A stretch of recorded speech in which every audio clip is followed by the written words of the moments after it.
Hi hello friends, welcome back to this channel. இது ஆச்சரியங்களின் அணிவகுப்பு டாப் ட்ரெண்டிங் ஃபேக்ட்ஸ்.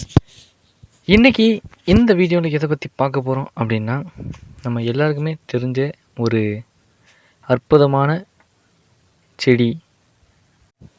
அது என்ன அப்படின்னா எருக்கம்பூ செடி. இதுங்க ஏன் கிராமத்தில் இருக்கவங்க அப்படின்னா நீங்கள் நிறையா பேர் இந்த செடியை பார்த்துருக்கலாம். இது மோஸ்ட்லி ட்ரெயின் பாலம் அந்த மாதிரி ரயில்வே ட்ராக் அந்த பக்கத்தில் அதிகமாக இருக்கும்.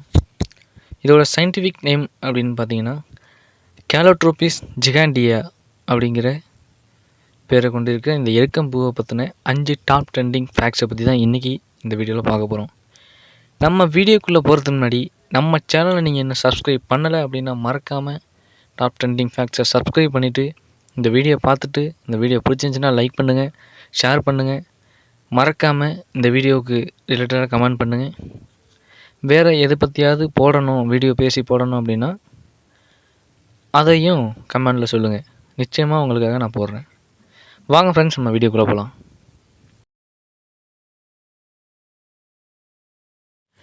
ஆக்சுவலாக என்ன அப்படின்னா, குப்பை மேடு, தரிசு நிலங்கள், நான் ஏற்கனவே சொன்ன மாதிரி ரயில்வே ட்ராக், இதே மாதிரியான இடத்துல காணப்படக்கூடிய இந்த எருக்கஞ்செடிகளை விஷச்செடி அப்படின்னு சொல்லி நம்ம எல்லாருமே ஒதுக்கிடுறோம்.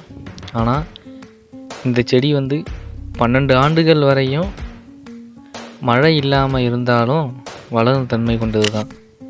எருக்கஞ்செடியோட இலை, பூவு, காய், வேர் அப்படிங்கிற எல்லா பாகங்களும் மருத்துவ குணம் நிறைந்தது. எருக்கஞ்செடியில் 2 வகை இருக்குது. நீல எருக்கு, வெள்ளை எருக்கு அப்படின்னு 2 வகைகள் இருக்குது. அதில் வெள்ளருக்கு நிறைய மருத்துவம் குணம் உடையது.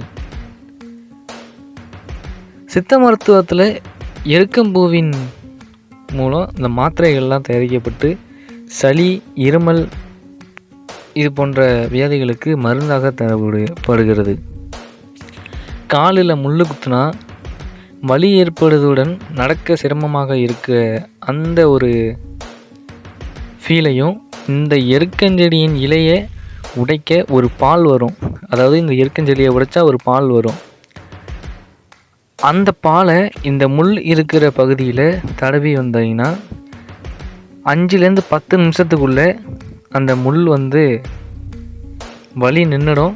அதே சமயம் கொஞ்சம் கொஞ்சமாக தடவிட்டே வந்தீங்கன்னா அந்த முள் அப்படியே பழுத்து போயிருக்கும். நீங்கள் லைட்டாக உங்கள் விரலை வச்சு அந்த முள் குத்து நடத்த பிதுக்குனாலே முள் தன்னால் வெளியே வந்துடும்.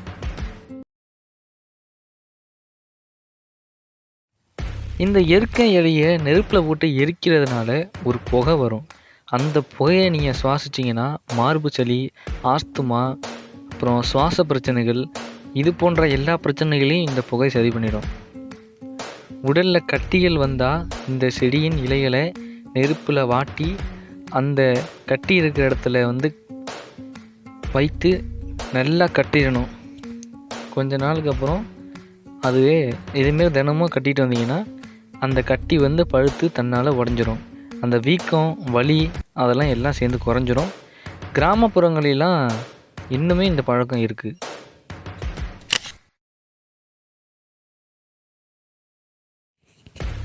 குதிகால் வலிக்கு புதிதாக உள்ள செங்கல் ஒன்றை எடுத்து அதில் இந்த எருக்க இலையை 2 போட்டு நல்லா சூடு பொறுக்கும் அளவுக்கு அந்த கல்லில் இலையின் அதை வச்சுருப்போம்ல, அந்த இலை அது மேலே காலை வச்சு எடுக்க அந்த குதிகால் வலியெல்லாம் காணாமல் போயிடும். அதாவது ஒரு புதுசாக இருக்கிற செங்கல்லை எடுத்து அதை அடுப்பில் வச்சு நல்லா ஹீட் பண்ணிவிட்டு, முடிஞ்ச அளவுக்கு ஹீட் பண்ணிவிட்டு, அது மேலே இந்த எருக்க இலையை வச்சு உங்கள் காலை அந்த எந்த இடத்துல குதிகாலில் வலி இருக்கோ அதை வச்சு எடுக்கணும்.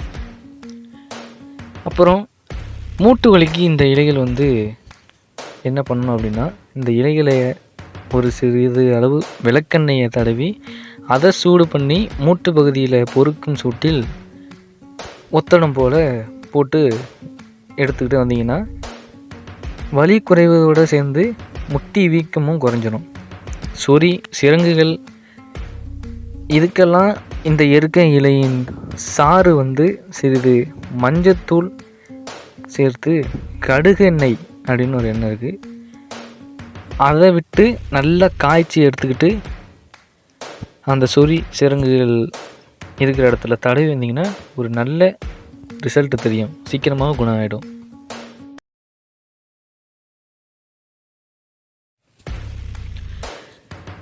எலிகளுக்கு கூட இந்த இலையை வந்து மருந்தாங்க தருவார்கள். இந்த செடியில் பட்டைகளை உலர்த்தி, அதாவது கொஞ்சம் கொஞ்சமாக அந்த பட்டைகள்லாம் எடுத்து யானைக்கால் வியாதிக்கு மருத்துவர்கள் வந்து மருந்து தயாரிக்கிறாருங்க. எருக்கம்பூக்களோட சிறிது கல்லுப்பு சேர்த்து அரைச்சி வெயிலில் நல்லா காய வச்சு அந்த சாம்பலை பல் தேய்க்க பல்வலி சீக்கிரமாக குணமாயிடும், பல் சொத்தையும் வராது. வெள்ளருக்கு வந்து அந்த வெள்ளருக்கோட வேரை நிறைய மருத்துவ குணம் கொண்டது. வெள்ளருக்கு வேரினால் செய்யப்பட்ட விநாயகரை வீட்டில் வச்சு பூஜிப்பது மூலமாக, அதுவும் ரத சப்தமி அன்று வெள்ளப்பருக்கு, அதாவது வெள்ளருக்கு விநாயகரை பூஜிக்க நல்ல செல்வகம் பெறுவோம் அப்படின்னு சொல்லப்படுது. இந்த ரத சப்தமி அப்படின்னு என்ன அப்படின்னு உங்களில் சில பேருக்கு தெரியல அப்படின்னா மறக்காமல் கமெண்ட் பண்ணுங்கள். நான் உங்களுக்கு நெக்ஸ்ட் வீடியோவில் அந்த ரத சப்தமி அப்படின்னா என்ன, அது எதனால் வருது அப்படின்னா என்ன அப்படிங்கிற அந்த முழு டீட்டெயிலாக ஒரு வீடியோவை போடுறேன்.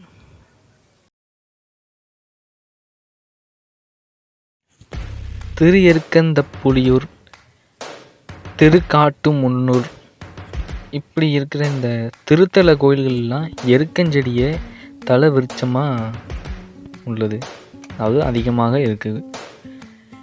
சூரியனுக்குரிய மூலிகையாக கருதப்படும் இந்த வெள்ளருக்கு ரத சப்தமி அன்று சூரியனின் தலையில் வெள்ளருக்கு இலைகளை வைத்து அவற்றில் தானியங்கள், முக்கணிகள், புஷ்பங்கள் வைத்து, அதாவது புஷ்பங்கள்னால் பூ அப்படின்னு உங்களுக்கு எல்லாருக்கும் தெரியும், முக்கணினா மா, பழ, வாழை, அப்புறம் நவ தானியங்களையும் வைத்து அவரது பூ உலக கடமைகளை ஆற்றி வரும்படி ஈஸ்வரனால் அனுகிரகம் செய்யப்பட்டதாக இந்து சமஸ்தானத்தில் ஒரு இது இருக்குது.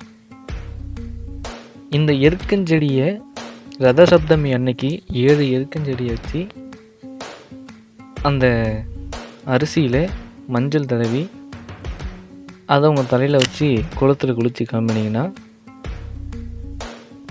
7 ஜென்மத்துக்குள்ள பாவமும் நீங்கும் அப்படின்னு ஒரு ஐதீகம் இருக்குது இந்து சமஸ்தானத்தில். இதை பற்றின முழு விவரத்தையும் நான் உங்களுக்கு அடுத்த வீடியோவில் சொல்கிறேன். உங்களுக்கு வேணும்னா கமெண்ட் பண்ணுங்கள். ஓகே ஃப்ரெண்ட்ஸ், இந்த எருக்கஞ்செடி பற்றின டாப் ட்ரெண்டிங் ஃபேக்ட்ஸ் உங்களுக்கு பிடிச்சிருக்கும் அப்படின்னு நம்புகிறேன். வீடியோ பிடிச்சிருந்துச்சுன்னா லைக் பண்ணுங்கள், ஷேர் பண்ணுங்கள், கமெண்ட் பண்ணுங்கள். மறக்காமல் டாப் ட்ரெண்டிங் ஃபேக்ட்ஸை சப்ஸ்கிரைப் பண்ணுங்கள். இதே மாதிரியான அடுத்த டாப் ட்ரெண்டிங் ஃபேக்ட்ஸோடு உங்களை வந்து சந்திக்கிறேன். அது வரைக்கும் உங்களிடமிருந்து விடைபெறுவது உங்கள் சபாபதி. நன்றி, வணக்கம்.